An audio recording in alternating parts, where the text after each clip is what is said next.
14/1/25 പ്രഭാത മുരളി ബാബ് ദാദ മധുബൻ. ബാബ പറയുന്നു, മധുരമായ കുട്ടികളെ, നിങ്ങളുടെ ദൃഷ്ടി ശരീരങ്ങളിലേക്ക് പോകുവാൻ പാടില്ല.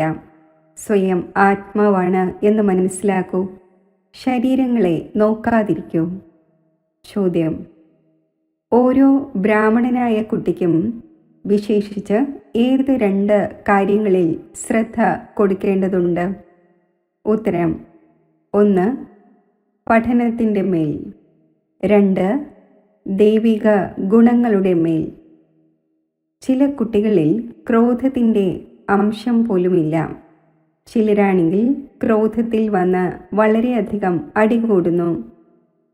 നമുക്ക് ദൈവിക ഗുണങ്ങൾ ധാരണ ചെയ്ത് ദേവതയാകണം എന്ന് കുട്ടികൾ ചിന്തിക്കണം. ഒരിക്കലും ദേഷ്യത്തിൽ വന്ന് സംസാരിക്കുവാൻ പാടില്ല. ബാബ പറയുന്നു, ഏതെങ്കിലും കുട്ടിയിൽ ക്രോധമുണ്ടെങ്കിൽ അത് ഭൂതനാഥനും ഭൂതനാഥയുമാണ്. ഇങ്ങനെയുള്ള ഭൂതമുള്ളവരോട് നിങ്ങൾ സംസാരിക്കാൻ പോലും പാടില്ല. ഗീതം ഭാഗ്യം ഉണർത്തി വന്നിരിക്കുന്നു. ഓം ശാന്തി. കുട്ടികൾ ഗീതം കേട്ടു. മറ്റൊരു സത്സംഗത്തിലും ഒരിക്കലും റെക്കോർഡ്, അതായത് ഗീതങ്ങളെക്കുറിച്ച് മനസ്സിലാക്കിക്കുന്നില്ല. അവിടെ ശാസ്ത്രം കേൾപ്പിക്കുന്നു. ഇതുപോലെ ഗുരുദ്വാരിൽ ഗ്രന്ഥത്തിലെ 2 വചനങ്ങൾ എടുക്കുന്നു. പിന്നെ വ്യാഖ്യാനിക്കുന്നവർ ഇരുന്ന് അതിനെ വിസ്തരിക്കുന്നു. റെക്കോർഡിന്മേൽ ആരെങ്കിലും മനസ്സിലാക്കിക്കുന്നത് എവിടെയുമില്ല. ഇപ്പോൾ ബാബ മനസ്സിലാക്കിച്ചു തരുന്നു, ഈ എല്ലാ ഗീതവും ഭക്തി മാർഗത്തിലേതാണ്. കുട്ടികൾക്ക് മനസ്സിലാക്കിച്ചു തന്നു, ജ്ഞാനം വേറൊരു കാര്യമാണ്. അത് ഒരു നിരാകാരനായ ശിവനിൽ നിന്നേ ലഭിക്കുകയുള്ളൂ. ഇതിനെ പറയുന്നത് ആത്മീയ ജ്ഞാനം എന്നാണ്. ജ്ഞാനം വളരെയധികം പ്രകാരത്തിലുണ്ടല്ലോ. ചിലരോട് ചോദിക്കും, ഈ പരവതാനി എങ്ങനെയാണ് ഉണ്ടാക്കുന്നത്? നിങ്ങൾക്ക് ജ്ഞാനമുണ്ടോ? ഓരോ വസ്തുവിൻ്റെയും ജ്ഞാനമുണ്ടായിരിക്കും. അത് ഭൗതിക കാര്യങ്ങളാണ്. കുട്ടികൾക്കറിയാം, നമ്മൾ ആത്മാക്കളുടെ ആത്മീയ പിതാവ് ആ ഒന്നാണ്. ആ ഒന്നിൻ്റെ രൂപം കാണപ്പെടുന്നില്ല. ആ നിരാകാരൻ്റെ ചിത്രവുമുണ്ട്, സാലിഗ്രാം പോലെ. ആ ഒന്നിനെ തന്നെയാണ് പരമാത്മാവ് എന്ന് പറയുന്നത്. ആ ഒന്നിനെ പറയുന്നത് തന്നെ നിരാകാരൻ എന്നാണ്. മനുഷ്യനെ പോലെ ആകാരമില്ല. ഓരോ വസ്തുവിനും ആകാരം തീർച്ചയായുമുണ്ട്. അവയെല്ലാത്തിൽ വച്ചും ചെറുതിലും ചെറിയ ആകാരമാണ് ആത്മാവിൻ്റേത്. അതിനെ പ്രകൃതിയാ ഉള്ളത് എന്ന് തന്നെ പറയും. ആത്മാവ് വളരെ ചെറുതാണ്. അത് ഈ കണ്ണുകളിലൂടെ കാണപ്പെടുന്നില്ല. കുട്ടികളായ നിങ്ങൾക്ക് ദിവ്യ ദൃഷ്ടി ലഭിക്കുന്നു. അതിലൂടെ എല്ലാ സാക്ഷാത്കാരവും കാണുന്നു. എന്ത് പാസ്റ്റായോ അതിനെ ദിവ്യ ദൃഷ്ടിയിലൂടെ കാണുന്നു. ആദ്യ നമ്പറിൽ ഇത് പാസ്റ്റായി, ഇപ്പോൾ വീണ്ടും വന്നിരിക്കുകയാണ്. അപ്പോൾ ആ ഒന്നിൻ്റെയും സാക്ഷാത്കാരമുണ്ടാകുന്നു. വളരെ സൂക്ഷ്മമാണ്. ഇതിലൂടെ മനസ്സിലാക്കാൻ സാധിക്കും, പരംപിത പരമാത്മാവിനല്ലാതെ ആത്മാവിൻ്റെ ജ്ഞാനം ആർക്കും തന്നെ നൽകാൻ സാധിക്കില്ല. മനുഷ്യർ ആത്മാവിനെ യഥാർത്ഥ രീതിയിൽ അറിയുന്നില്ല. അതേപോലെ പരമാത്മാവിനെയും യഥാർത്ഥ രീതിയിൽ അറിയാൻ സാധിക്കുന്നില്ല. ലോകത്തിൽ മനുഷ്യരുടെ അനേകം മതങ്ങളുണ്ട്. ചിലർ പറയുന്നു ആത്മാവ് പരമാത്മാവിൽ ലീനമാകുന്നു. ചിലർ മറ്റൊന്ന് പറയുന്നു. ഇപ്പോൾ കുട്ടികളായി നിങ്ങൾ അറിഞ്ഞു, അതും നമ്പർ വൈസ് പുരുഷാർത്ഥമനുസരിച്ചാണ്. എല്ലാവരുടെയും ബുദ്ധിയിൽ ഏകരസമായി ഇരിക്കുക സാധ്യമല്ല. അടിക്കടി ബുദ്ധിയിലും ഇരുത്തേണ്ടതുണ്ട്. ഞാൻ ആത്മാവാണ്. ആത്മാവിന് തന്നെയാണ് 84 ജന്മങ്ങളുടെ പാർട്ട് അഭിനയിക്കേണ്ടത്. ഇപ്പോൾ ബാബ പറയുന്നു, സ്വയം ആത്മാവാണെന്ന് മനസ്സിലാക്കി പരംപിത പരമാത്മാവായ എന്നെ അറിയുകയും ഓർമ്മിക്കുകയും ചെയ്യൂ. ബാബ പറയുന്നു, ഞാൻ ഇദ്ദേഹത്തിൽ പ്രവേശിച്ച് കുട്ടികളായി നിങ്ങൾക്ക് നോളജ് നൽകുന്നു. കുട്ടികളായി നിങ്ങൾ സ്വയം ആത്മാവാണ് എന്ന് മനസ്സിലാക്കുന്നില്ല. അതിനാൽ നിങ്ങളുടെ ദൃഷ്ടി ഈ ശരീരത്തിലേക്ക് പോകുന്നു.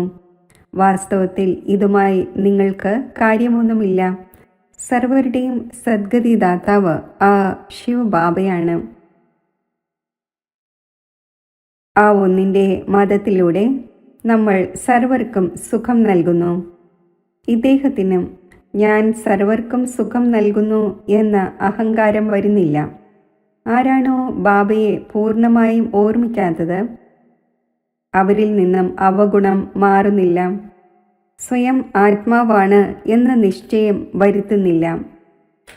മനുഷ്യൻ ആത്മാവിനെയോ പരമാത്മാവിനെയോ അറിയുന്നില്ല.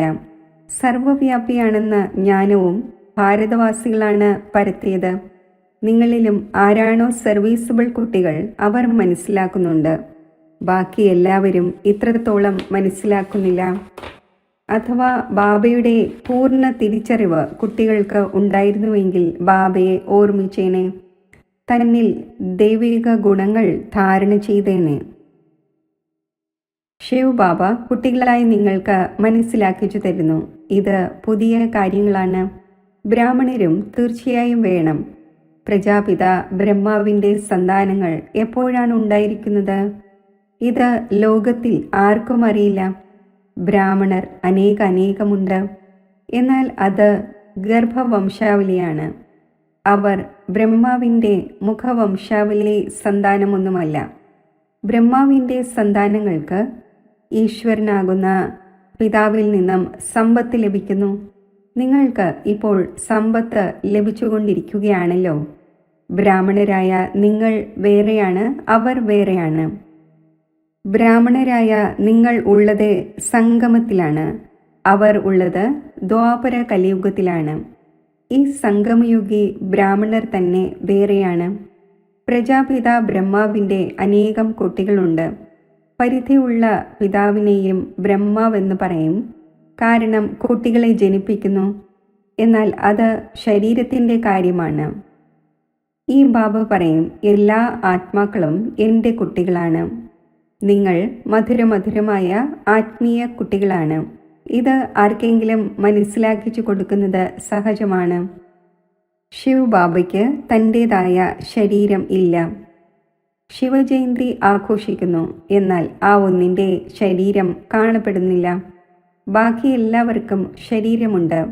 എല്ലാ ആത്മാക്കൾക്കും അവരവരുടെ ശരീരമുണ്ട്. ശരീരത്തിന് പേര് വയ്ക്കപ്പെടുന്നു. പരമാത്മാവിന് സ്വന്തം ശരീരമേ ഇല്ല. അതിനാൽ ആ ഒന്നിനെ പരം ആത്മാ എന്ന് പറയുന്നു. ആ ഒന്നിൻ്റെ ആത്മാവിൻ്റെ നാമമാണ് ശിവൻ. അത് ഒരിക്കലും മാറുന്നില്ല. ശരീരം മാറുന്നു, പേരും മാറുന്നു. ശിവബാബ പറയുന്നു, ഞാനാണെങ്കിൽ സദാ നിരാകാരനായ പരമാത്മാവ് തന്നെയാണ്. ഡ്രാമയുടെ പ്ലാൻ അനുസരിച്ച് ഇപ്പോൾ ഈ ശരീരം സ്വീകരിച്ചിരിക്കുന്നു. സന്യാസിമാരുടെയും പേര് മാറുന്നു. ഗുരുവിൻ്റേതായി മാറുമ്പോൾ പേര് മാറുന്നു. നിങ്ങളിലും പേര് മാറിയിരുന്നു. എന്നാൽ എത്രത്തോളം പേര് മാറ്റിക്കൊണ്ടേയിരിക്കും? എത്ര പേർ ഓടിപ്പോയി? ആ സമയത്ത് ആരാണോ ഉണ്ടായിരുന്നത് അവർക്ക് പേര് വച്ചു. ഇപ്പോൾ പേര് വയ്ക്കുന്നില്ല. ആരിലും വിശ്വാസമില്ല. മായ വളരെ പേരെ തോൽപ്പിക്കുന്നു. അപ്പോൾ ഓടിപ്പോകുന്നവരാകുന്നു. അതിനാൽ ബാബ ആർക്കും പേര് വയ്ക്കുന്നില്ല. ചിലർക്ക് വയ്ക്കുക, ചിലർക്ക് വയ്ക്കാതിരിക്കുക, അതും ശരിയല്ല.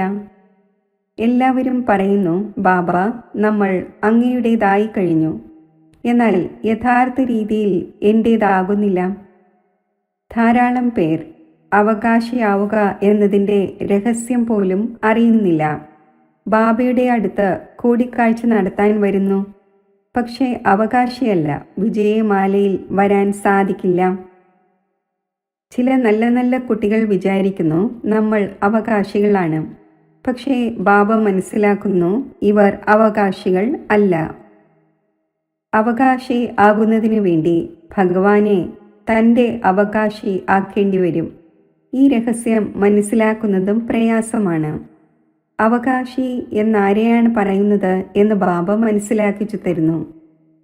ഭഗവാനെ ആരെങ്കിലും അവകാശി ആക്കിയെങ്കിൽ സമ്പത്ത് നൽകേണ്ടി വരും. അപ്പോൾ ബാബ പിന്നെ അവകാശിയാക്കി മാറ്റുന്നു. സമ്പത്ത് ദരിദ്രർക്കല്ലാതെ ഏതെങ്കിലും ധനികന് നൽകാൻ സാധിക്കില്ല. മാല എത്ര കുറച്ചുപേരുടേതാണ് ഉണ്ടാകുന്നത്. ഇതും ആരെങ്കിലും ബാബയോട് ചോദിക്കുകയാണെങ്കിൽ ബാബയ്ക്ക് പറഞ്ഞു തരാൻ സാധിക്കും. നിങ്ങൾ അവകാശിയാകുന്നതിൻ്റെ അധികാരിയാണോ അതോ അല്ലേ എന്ന്. ഇത് ബാബയ്ക്കും പറഞ്ഞു തരാൻ സാധിക്കും. ഇത് മനസ്സിലാക്കേണ്ട കോമൺ കാര്യമാണ്. അവകാശി ആകുന്നതിനും വളരെയധികം ബുദ്ധി ആവശ്യമാണ്. ലക്ഷ്മി നാരായണൻ വിശ്വത്തിൻ്റെ അധികാരി ആയിരുന്നു എന്നത് കാണുന്നുണ്ട്. എന്നാൽ ആ സമ്പത്ത് എങ്ങനെ നേടി? ഇത് ആരും അറിയുന്നില്ല. ഇപ്പോൾ നിങ്ങളുടെ എയിം ഓബ്ജക്റ്റ് മുന്നിലുണ്ട്. നിങ്ങൾക്ക് ഇത് ആകേണ്ടതുണ്ട്. കുട്ടികളും പറയുന്നത് നമ്മൾ സൂര്യവംശി ലക്ഷ്മി നാരായണനാകും എന്നാണ്. ചന്ദ്രവംശിയായ രാമനും സീതയും എന്നല്ല. രാമൻ്റെയും സീതയുടെയും നിന്ദ ശാസ്ത്രങ്ങളിൽ ഉണ്ടായിരിക്കുകയാണ്. ലക്ഷ്മി നാരായണൻ്റെ നിന്ദ ഒരിക്കലും കേൾക്കുകയില്ല. ശിവബാബയുടെയും ശ്രീകൃഷ്ണൻ്റെയും നിന്ദയുണ്ട്. ബാബ പറയുന്നു, ഞാൻ കുട്ടികളായ നിങ്ങളെ ഇത്രയും ഉയർന്നതിലും ഉയർന്നതാക്കുന്നു. കുട്ടികൾ എന്നേക്കാളും തീവ്രമായി പോകുന്നു. ലക്ഷ്മി നാരായണൻ്റെയും നിന്ദ ആരും ചെയ്യുകയില്ല. ശ്രീകൃഷ്ണൻ്റെ ആത്മാവ് അതുതന്നെയാണ്. എന്നാൽ അറിയാത്തത് കാരണം നിന്ദ ചെയ്തിരിക്കുന്നു. ലക്ഷ്മി നാരായണൻ്റെ ക്ഷേത്രവും വളരെ സന്തോഷത്തോടെ നിർമ്മിക്കുന്നു. വാസ്തവത്തിൽ നിർമ്മിക്കേണ്ടത് രാധാകൃഷ്ണൻ്റേതാണ്. കാരണം അവർ സദോ പ്രധാനമാണ്. ഇത് അവരുടെ യുവ അവസ്ഥയാണ്. മറ്റവരെ സദോ എന്ന് പറയുന്നു. അവർ ചെറിയവരാണ്, അതിനാൽ സദോ പ്രധാനം എന്ന് പറയും. ചെറിയ കുട്ടി മഹാത്മാവിന് സമാനമാണ്. ഇതുപോലെ ചെറിയ കുട്ടികൾക്ക് വികാരത്തിൻ്റെയും മറ്റും അറിവ് ഉണ്ടായിരിക്കുന്നില്ലയോ? അതേപോലെ അവിടെ വലിയവർക്കും വികാരം എന്ത് വസ്തുവാണ് എന്ന അറിവുണ്ടായിരിക്കില്ല. ഈ 5 ഭൂതങ്ങൾ അവിടെ ഉണ്ടായിരിക്കുന്നതേയില്ല. വികാരങ്ങളുടെ അറിവേ ഇല്ലാത്തതുപോലെയാണ്. ഈ സമയത്ത് രാത്രി തന്നെയാണ്. കാമത്തിൻ്റെ ചേഷ്ടകളും രാത്രിയാണ് നടക്കുന്നത്. ദേവതമാർ പകലിലാണ്. അപ്പോൾ കാമത്തിൻ്റെ ചേഷ്ട ഉണ്ടാകുന്നില്ല. വികാരം ഒന്നും ഉണ്ടായിരിക്കുന്നില്ല. ഇപ്പോൾ രാത്രിയിൽ എത്ര വികാരികളാണ്! നിങ്ങൾക്കറിയാം, പകൽ ആകുമ്പോൾ തന്നെ നമ്മുടെ എല്ലാ വികാരങ്ങളും പോകും. വികാരം എന്ത് വസ്തുവാണ് എന്ന അറിവേ ഉണ്ടായിരിക്കുന്നില്ല. ഇത് രാവണൻ്റെ വികാരി ഗുണമാണ്. ഇത് വിഷ്യസ് വേൾഡാണ്. വൈസ്ലെസ് വേൾഡിൽ വികാരത്തിൻ്റെ ഒരു കാര്യവുമില്ല.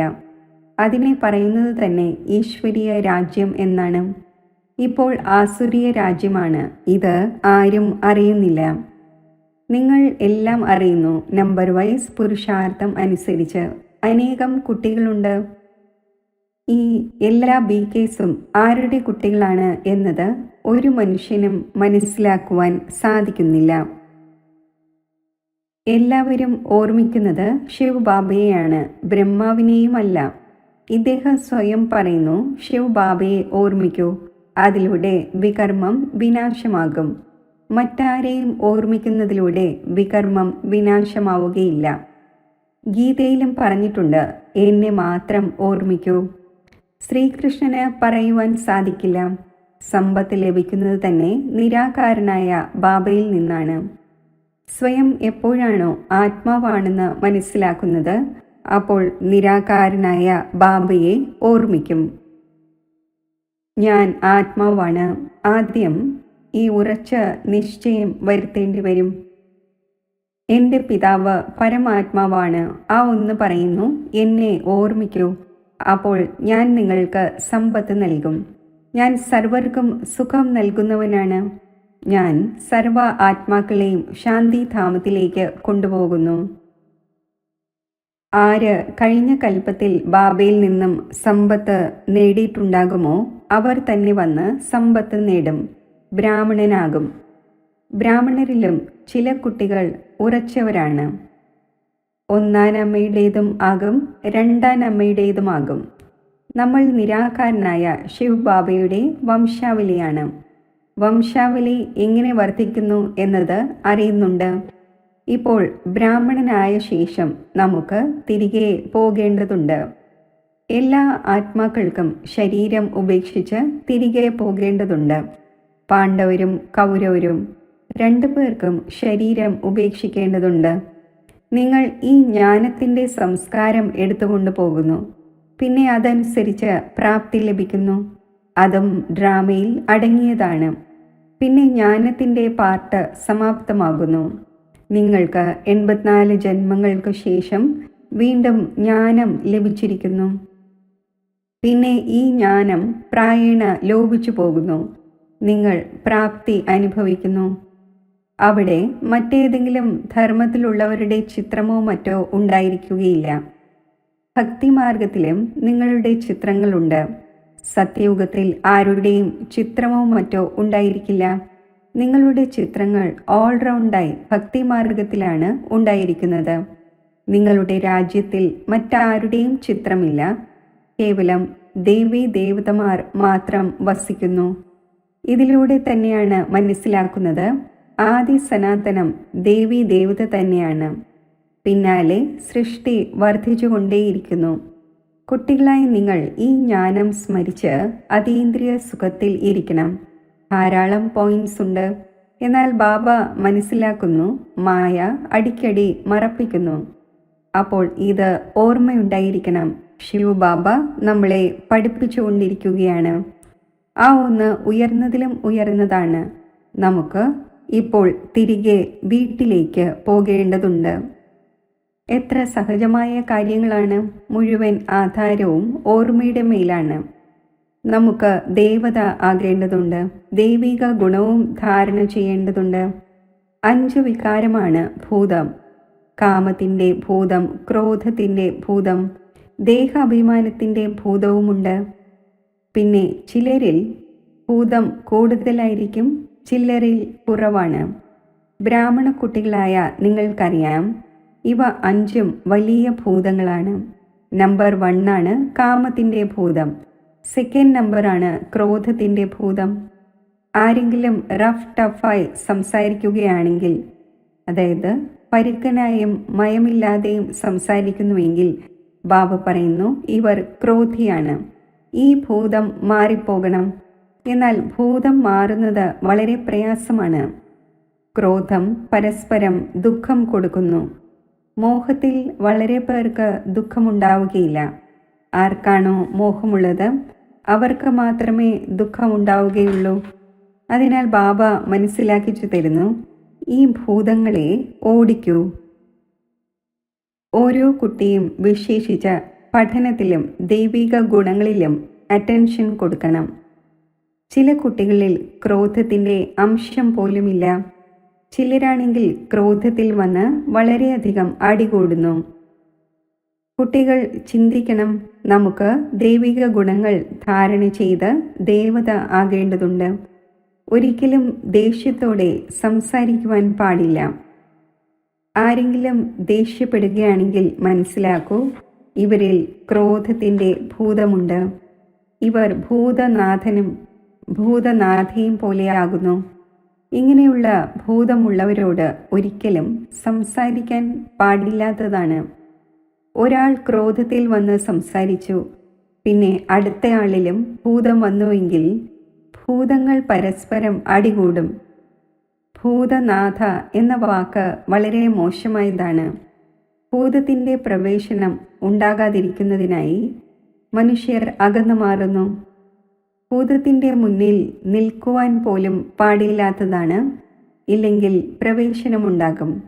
ബാബ വന്ന് ആസുരീയ ഗുണങ്ങൾ മാറ്റി ദൈവിക ഗുണം ധാരണ ചെയ്യിക്കുന്നു. ബാബ പറയുന്നു ഞാൻ വന്നിരിക്കുന്നത് ദൈവിക ഗുണം ധാരണ ചെയ്യിച്ച് ദേവതയാക്കുവാനാണ്. കുട്ടികൾ അറിയുന്നുണ്ട് നമ്മൾ ദൈവിക ഗുണം ധാരണ ചെയ്തുകൊണ്ടിരിക്കുകയാണ്.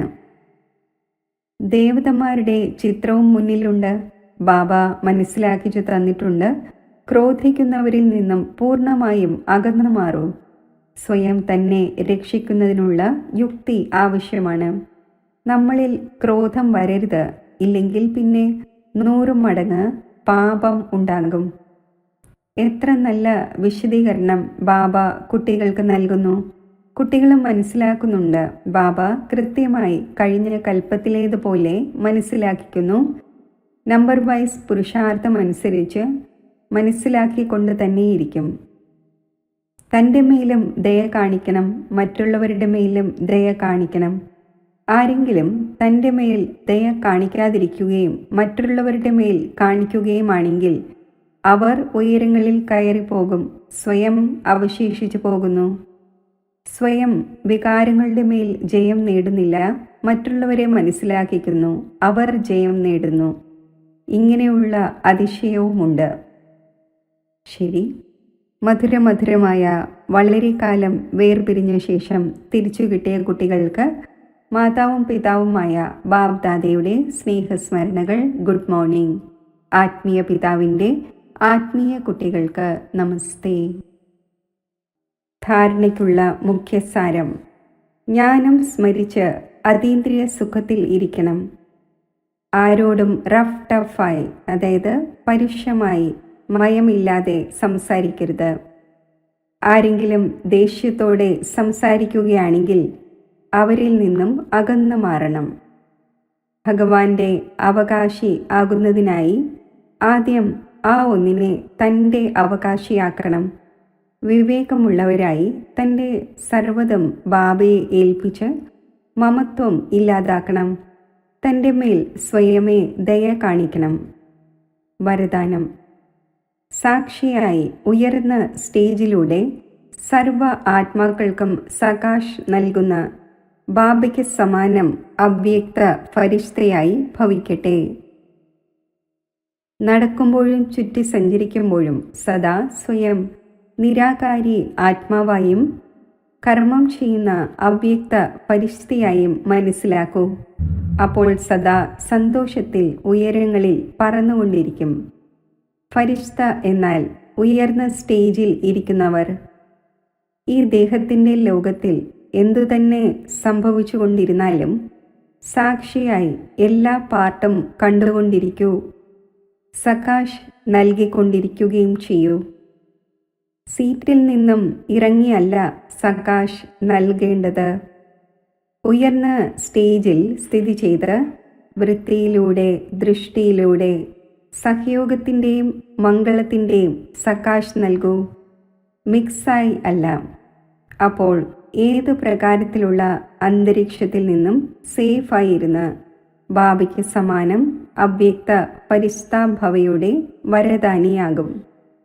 സ്ലോഗൻ: ഓർമ്മയുടെ ബലത്തിലൂടെ ദുഃഖത്തെ സുഖത്തിലേക്കും അശാന്തിയെ ശാന്തിയിലേക്കും പരിവർത്തനപ്പെടുത്തൂ. തൻ്റെ ശക്തിശാലി മനസ്സിലൂടെ സകാശ് നൽകുന്നതിൻ്റെ സേവനം ചെയ്യൂ. തൻ്റെ ശുഭഭാവനയിലൂടെയും ശ്രേഷ്ഠ കാമനയിലൂടെയും ശ്രേഷ്ഠ വൃത്തിയിലൂടെയും ശ്രേഷ്ഠ വൈബ്രേഷനിലൂടെയും ഏതൊരു സ്ഥാനത്തിരുന്നുകൊണ്ടും മനസ്സിലൂടെ അനേകം ആത്മാക്കളുടെ സേവനം ചെയ്യാൻ സാധിക്കും. ഇതിൻ്റെ വിധിയാണ് ലൈറ്റ് ഹൗസും മൈറ്റ് ഹൗസും ആവുക. ഇതിൽ സ്ഥൂല സാധനങ്ങളുടെയോ ചാൻസിൻ്റെയോ സമയത്തിൻ്റെയോ പ്രോബ്ലം ഇല്ല. കേവലം ലൈറ്റിനാലും മൈറ്റിനാലും സമ്പന്നമാകുന്നതിൻ്റെ ആവശ്യകതയാണ് ഉള്ളത്. ഓം ശാന്തി.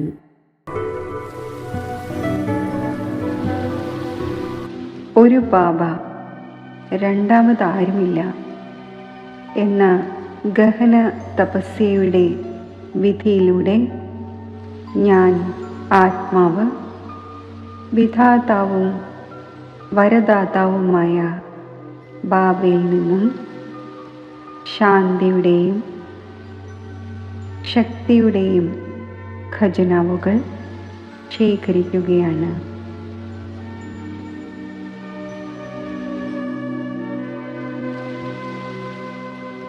സമ്പന്നമായ സ്ഥിതി കൈവരിക്കുകയാണ്.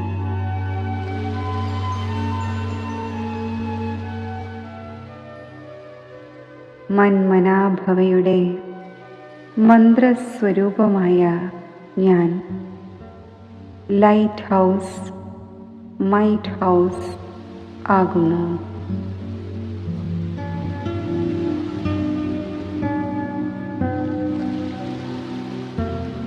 വിശ്വത്തിൽ വിദൂര സ്ഥാനങ്ങളിലായി അശാന്തരും ബലഹീനരുമായ എത്ര ആത്മാക്കളാണ്. അങ്ങനെയുള്ള ആത്മാക്കൾക്ക് ഞാൻ ശാന്തിയുടെയും ശക്തിയുടെയും പ്രകാശകിരണങ്ങൾ നൽകുകയാണ്.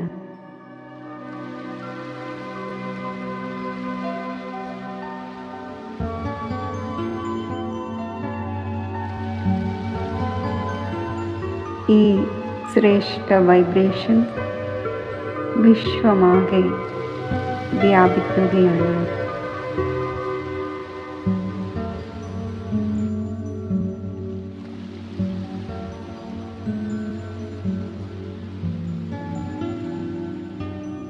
അശാന്തരും ബലഹീനരുമായ ആത്മാക്കൾ ശാന്തിയും ശക്തിയും സ്വീകരിച്ച് അവരുടെ ശാന്തിയാകുന്ന ആത്മധർമ്മത്തിൽ സ്ഥിതി ചെയ്യട്ടെ.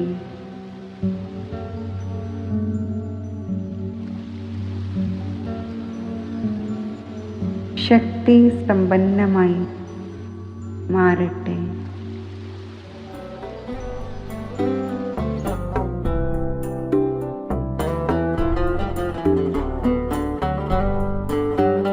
तेरे प्यार को संजोए, नैनों को है भिगोए, यादों के मोतियों को सांसों में है पिरोए।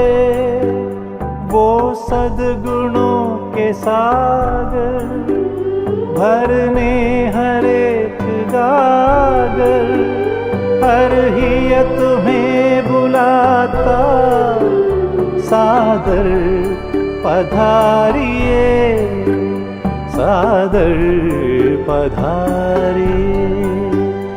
आनंद के प्रदाता हे स्नेह शक्ति दाता, अव्यक्त बाप दादा सादर पधारिए, सादर पधारिए, सादर पधारिए।